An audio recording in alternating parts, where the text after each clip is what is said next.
Hi అండి, welcome back to Hanvi's kitchen and vlogs. ఈరోజు మన వీడియో వచ్చి మినుములతో చేసిన మినప బర్ఫీ. ఈ బర్ఫీ చాలా హెల్తీ అండ్ టేస్టీ. ఈ బర్ఫీని రోజు గనక పిల్లలు ఒక్క బర్ఫీ తిన్నా చాలు, చాలా ఆరోగ్యంగా చాలా స్ట్రాంగ్గా ఉంటారు.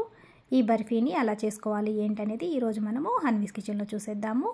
దీనికోసం ముందుగా స్టవ్ మీద ప్యాన్ పెట్టేసుకొని ప్యాన్ కొంచెం హీట్ అయిన తర్వాత 1 కప్పు మినపప్పును వేసుకోవాలి. ఇది పట్టు తీసిన మినపప్పుతో చేసుకుంటే బాగుంటుంది.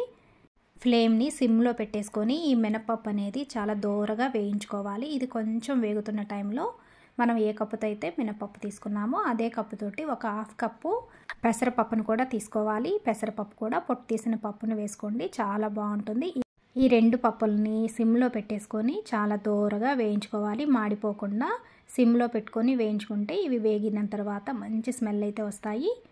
అంతవరకు ఈ పప్పులన్నింటినీ వేయించుకోవాలి. ఇవి వేగిన తర్వాత 2 టేబుల్ స్పూన్ల తెల్ల నువ్వుల్ని యాడ్ చేసుకోండి, చాలా బాగుంటుంది ఈ బర్ఫీలో ఈ తెల్ల నువ్వుల ఫ్లేవర్ అనేది.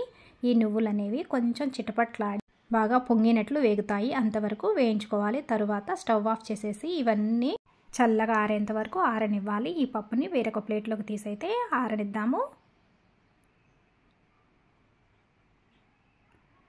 తర్వాత స్టవ్ మీద ప్యాన్ పెట్టేసుకొని మనం ఏ కప్పుతో అయితే మినపప్పు తీసుకున్నామో అదే కప్పుతోటి 1.5 కప్పు బెల్లాన్ని కూడా యాడ్ చేసుకొని దాంట్లో 1 కప్పు వాటర్ని యాడ్ చేసేసుకొని బెల్లం అనేది కరిగి మనకి కొంచెం తిక్కుగా అయ్యేంత వరకు మనం బెల్లాన్ని కరగనిచ్చుకోవాలి. బెల్లంతో చేసుకుంటే ఈ బర్ఫీ టేస్ట్ అనేది బాగుంటుంది. బెల్లం ఇష్టం లేని వాళ్ళు షుగర్ని యాడ్ చేసి కూడా చేసుకోవచ్చు. ఇక్కడ బెల్లం అనేది చక్కగా మరిగి కొంచెం తిక్కుగా అయిన తర్వాత 2-3 టేబుల్ స్పూన్ల నెయ్యి వేసుకొని స్టవ్ ఆఫ్ చేసేసి ఇది కూడా మనకి చల్లారేంత వరకు ఆరబెట్టుకోవాలి. ఇక్కడ చూడండి, మనం ముందుగా వేయించి పెట్టుకున్న పప్పు అనేది చక్కగా చల్లారిపోయింది కదా. ఇప్పుడు వీటన్నిటిని ఒక మిక్సీ జార్లోకి అయితే తీసుకుందాము.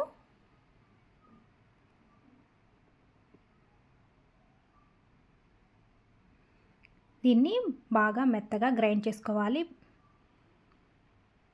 ఈ విధంగా గ్రైండ్ చేసుకుంటే సరిపోతుంది. ఇప్పుడు బాగా మనకి బెల్లం వాటర్ కూడా చక్కగా ఆరిపోయాయి కదా. ఇప్పుడు ఇందులో మనము గ్రైండ్ చేసుకున్న పప్పుల పొడిని ఇందులో యాడ్ చేసుకొని బాగా మిక్స్ అయ్యేలాగా బాగా కలుపుకోవాలి. బాగా కలిసిపోయింది కదా. ఇప్పుడు స్టవ్ మీద పెట్టేసుకొని మళ్ళీ దీన్ని సిమ్లో పెట్టేసి కలుపుతూ ఉడకనివ్వాలి. ఇది కొంచెం ఉడుకుతున్న టైంలో 1 కప్పు పాలను కూడా యాడ్ చేయాలి. పాలు అనేది ముందే యాడ్ చేసుకోవద్దు. బెల్లంలో పాలు అనేది పోస్తే విరిగిపోతాయి కదా. మనకి పప్పుల పొడి అన్నీ మిక్స్ అయిన తర్వాత ఈ పాలను యాడ్ చేసుకొని పాలన్నీ ఎగిరిపోయి మనకి బర్ఫీ అనేది కొంచెం దగ్గరగా పడేంత వరకు ఉడకనివ్వాలి. మనం చేసుకుంటేనే ఈ మినప బర్ఫీ మనకి రెడీ అయ్యేంత వరకు కూడా మనం కలుపుతూనే చేసుకోవాలి. ఇందులో ఇప్పుడు యాలకుల పొడి అలాగే 1 పించ్ అంతా సాల్ట్ను కూడా యాడ్ చేసి ఈ 2 కూడా బాగా మిక్స్ అయ్యేలాగా ఒకసారి బాగా కలిపేసేద్దాము.